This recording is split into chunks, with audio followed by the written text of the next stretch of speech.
Y precisamente gracias a, pues, a lo que estás comentando de Himmler, las Waffen-SS, que han quedado completamente machacadas en Normandía, se van a poder recuperar con bastante velocidad para intervenir en la última gran ofensiva, que va a ser la de las Ardenas, por lo menos la ofensiva con la que se pretendía, entre comillas, dar un último giro a la guerra o, bueno, pues, que fuese significativa, porque luego realmente la gran ofensiva será la del lago Balatón, Ujú, despertar de ujú. primavera y tal, pero bueno, para que se entienda que la ofensiva en las Ardenas tiene pues muchísimos, digamos, objetivos que son mucho más importantes a alcanzar que la otra.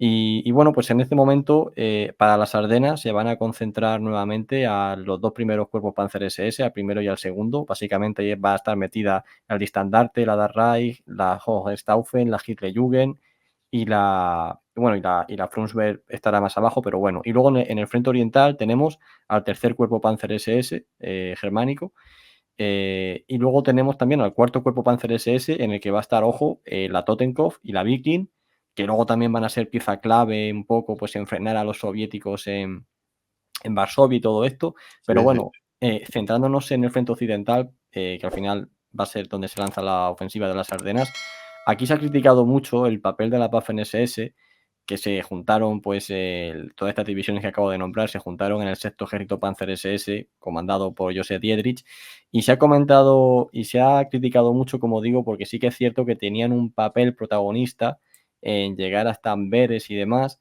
y finalmente, pues, va a ser el cuerpo bueno, que peor resultado va a tener, ¿no? Por muchos motivos que he analizado en muchos vídeos, pero bueno, aquí va a ser el momento en el que las Waffen-SS, por así decirlo, no van a cumplir con esas expectativas que ya Hitler le ha dado mayoritariamente. No sé qué lectura haces tú Sí, de esta bueno, implicación para en esta para batalla. empezar, la operación de las Ardenas hay que situarlo en su contexto, porque, algún oyente dice: "Pero bueno, es que estos tíos creían que aún podían ganar la guerra". No, no, eso ya no lo creía nadie.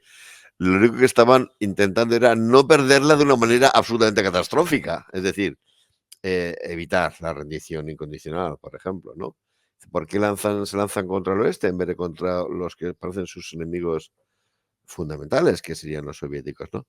Bueno, porque los soviéticos ya saben que no los van a poder derrotar, mientras que sí que es posible, acaban de ver en septiembre lo que ha ocurrido en Argen, sí que es posible darle un varapalo muy serio, muy fuerte a los occidentales. Que dé tiempo, por ejemplo, pues a que las tensiones entre los dos grandes bloques de los aliados se agudicen. Esas tensiones estaban aflorando ya, eran evidentes. Eran evidentes, se estaba viendo en Polonia, por ejemplo. Se había visto de una manera muy clara en Grecia, donde cuando en agosto del 44 los alemanes se retiran, los aliados llegan y se ponen a machacar los partisanos comunistas, ¿no? Luego, la guerra fría, lo que después vamos a llamar guerra fría, estaba empezando ya. Y, por cierto, estaba empezando en plan bastante caliente, ¿no? Entonces, la ofensiva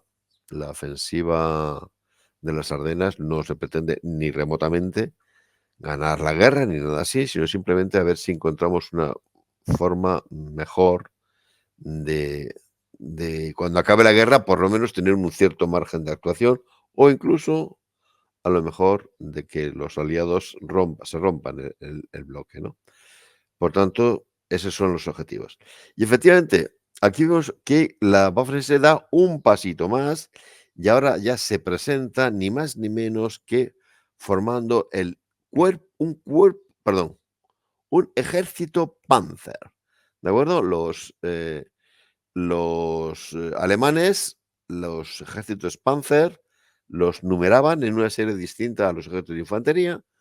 Ya habían existido el primero, segundo, tercero y cuarto ejército Panzer. El quinto ejército Panzer se había creado para el norte de África. Y ahora el sexto ejército Panzer ya se crea como un ejército Panzer SS, ¿de acuerdo? Estamos en un paso más.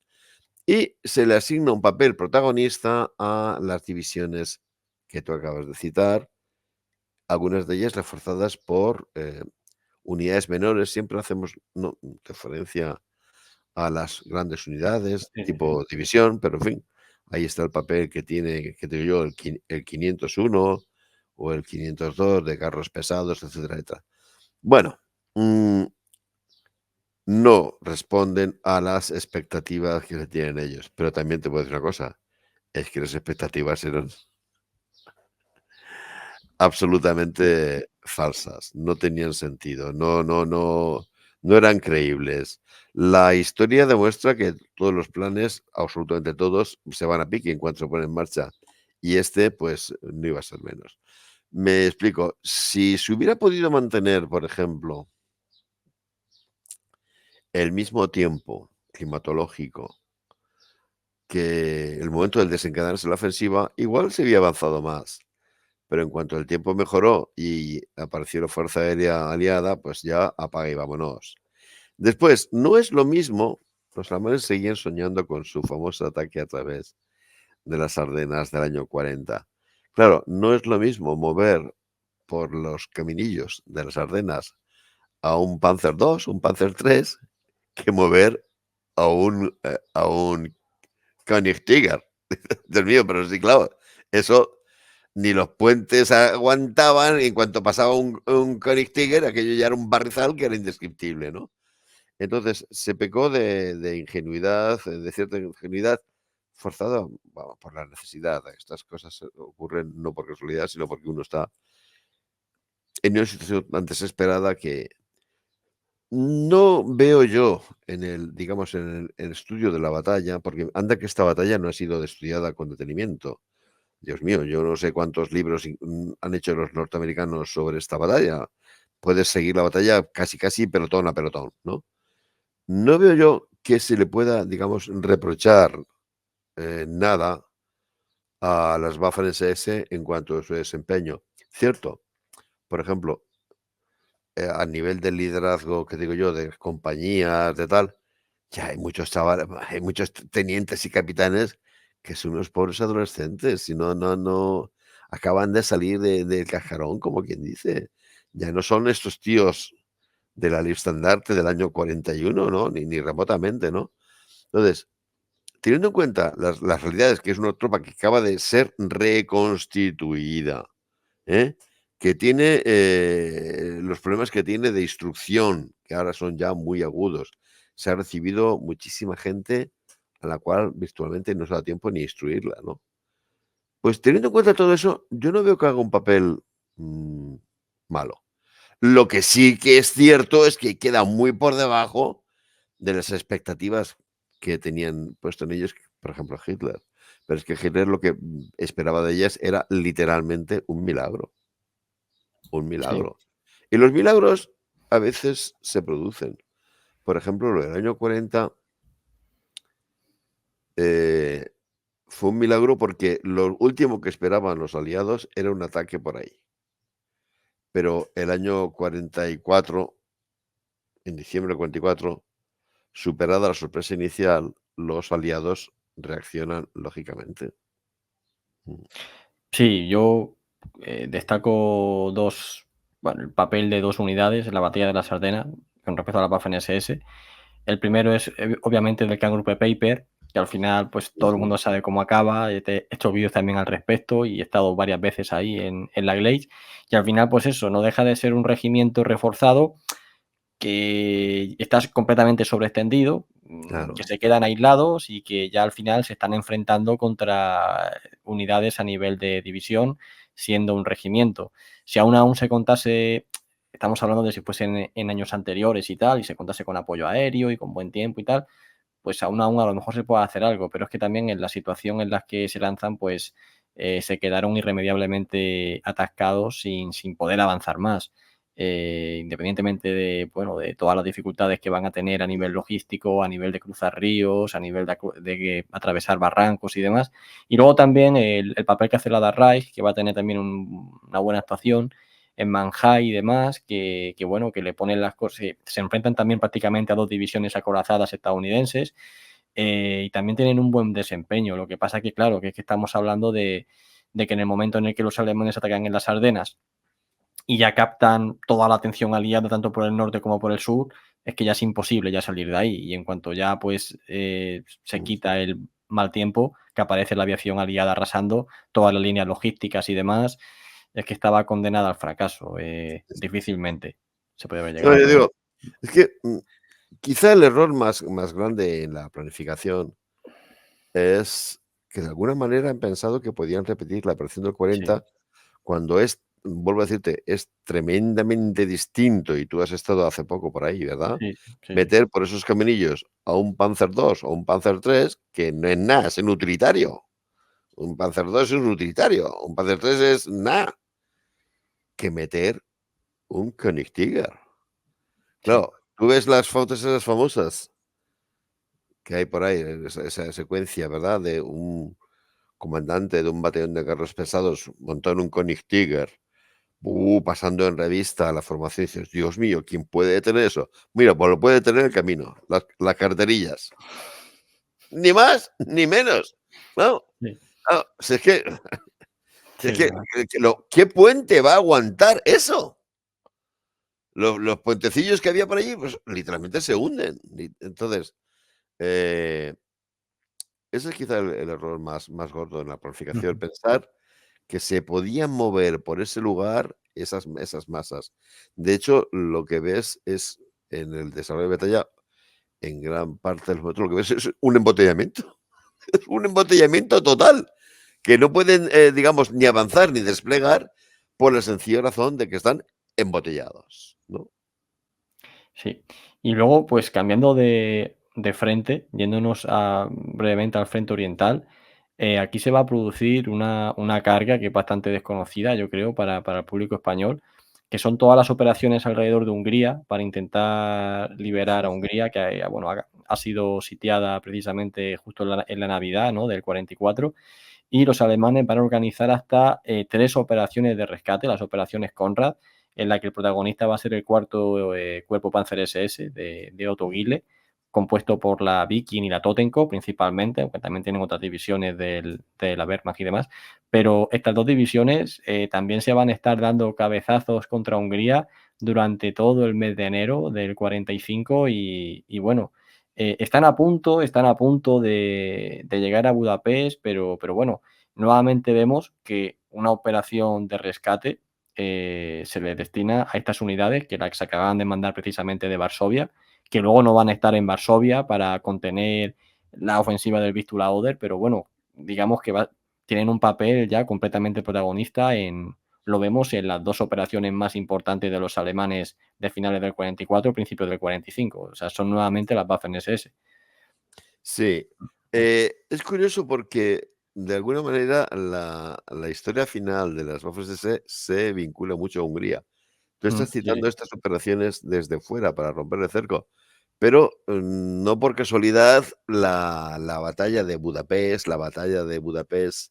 ha sido descrita como el Stalingrado de las Waffen-SS, Ujú. Sí, sí. porque una gran parte de la guarnición estaba compuesta por tropas, Waffen-SS, no de las unidades estas, digamos, Panzer de élite, sino unidades SS normalitas y Sí, sí, sí, corrientes, sí. ¿no? Incluyendo algunas de ellas compuestas por voluntarios alemanes étnicos de Hungría, ¿no? Pero sí, sí, es en Hungría donde la Waffen-SS va a escribir de una manera dentro de Budapest, o de otra, los intentos de liberarla, sus últimas páginas, ¿verdad? Y la operación final, la verdad, sobre el lago Balatón, pues, es el canto del cisne de las Waffen-SS. Creo que hablábamos, si no me equivoco, el último día, Mm. de cómo hasta qué punto los aliados calibraban los propósitos operativos alemanes, monitorizando dónde estaban las tropas Waffen-SS. Bueno, tú lo sabes seguro, pero quizá algún lector o algún oyente no, para, para camuflar el traslado de estas tropas Panzer SS. Se creó un cuartel general de un Oberbauestab, una plana mayor de construcciones militares, y eso era todo el mensaje todos los mensajes que se radiaban iban con esa denominación, para que hubiera un cierto elemento de sorpresa, porque si no había sorpresa ya, o paga y vámonos. Entonces, se logró relativamente, se logró, y esta ofensiva pilla un poquito de sorpresa a los rusos, ¿eh? Y por eso se consigue avanzar durante unos cuantos kilómetros. Pero yo no sé si, supongo que sí, si has visto imágenes de esa operación. En esas imágenes lo que tú ves fundamentalmente es barro. ¿No te has fijado en ese detalle? Los alemanes están utilizando en este momento ya un armamento acorazado tan pesado que, atentos, por mucho que tengan cadenas, ya han aprendido de la experiencia sobre todo los soviéticos, ¿verdad? Y tienen cadenas mucho más anchas. Pero la imagen que tengo de esa batalla siempre es el barrizal. Todo el mundo metido en un barrizal indescriptible, ¿no? Con lo cual, al final, este armamento que tienes juega un pelín en contra tuya. Te da la potencia de fuego sobre el campo de batalla, pero limita mucho tu movilidad. Y en este momento, a lo mejor es mucho mejor tener un cierto número de T-34 que varios Koenigsegger, ¿no? Que eso es una mole que bueno, Sí, sí. como no No, tenga un suelo muy firme. mm. Y además la ausencia de combustible, que ya a partir de esta época es crítica, que bueno, en las Ardenas no se ha olvidado decirlo, pero aquí en Hungría fue igual. Sí, sí, sí, sí, Atacan con el combustible justo, que además con el claro, barro el gasto, el consumo, perdón, aumenta de claro. combustible y todo al final te lleva, pues eso, a una operación que sí, que sobre el papel, pues, puede parecer maravillosa. Hay muchas personas que también, con respecto a esto último, se preguntan: "Oye, ¿y qué pintaban la élite de las Waffen-SS?". Porque es que está todo. En marzo del 45, 5 o 6 de marzo del 45, que es cuando se lanza la operación Despertar de Primavera, es que está todo ahí. Es que está el Todo, todo, estandarte, está todo, la Das Reich, está la Totenkopf, la Vichy, la Hitlerjugend, y todo. están cuando los soviéticos estaban a apenas 70, 80 kilómetros de Berlín, en el Oder, está toda la élite alemana, todo lo que le quedaba, está precisamente en Hungría, ¿verdad? Precisamente Sí, para intentar salvar ese combustible que ya a Alemania claro. no le queda. Por poco combustible que se pudiera sacar de los campos petrolíferos de la zona de Balatón, era algo. Porque, claro, lo que no puedes hacer volar es un M2 con carbón, ni puedes hacer circular un Tiger con carbón, que era la única fuente energética que aún tenía Alemania el control sobre partes importantes de esa fuente, ¿no? Entonces, tienes que operar, pues, donde puedas conseguir algo fundamental. ¿Para qué te sirve tener a todos los carros de combate amasados delante de Berlín si no pueden moverse? Si no van a poderse mover, sabiendo cómo operan ahora los soviéticos, que es con unas barreras de fuego artillero eh, brutales, abrumadoras, sabes que te los van a cargar, porque si no los puedes mover, son objetivos perfectamente fáciles de batir. Luego, sí, puede sorprender, pero si tenemos en cuenta que los factores de combustible en esta guerra son decisivos, mucha gente dice, bueno, ¿y para qué se van tan lejos hasta el Cáucaso en el año 42? Pues buscando el combustible. No buscan otra cosa. ¿Por qué no atacan en el año 42 a Moscú? Pues porque lo que necesitaban era combustible. A partir del año 41 los alemanes saben que la guerra es una guerra de desgaste. Y combustible, combustible, combustible. Las refinerías de petróleo sintético en Alemania ya estaban casi neutralizadas y ya lo único era, bueno, pues conseguir el acceso a los pozos húngaros.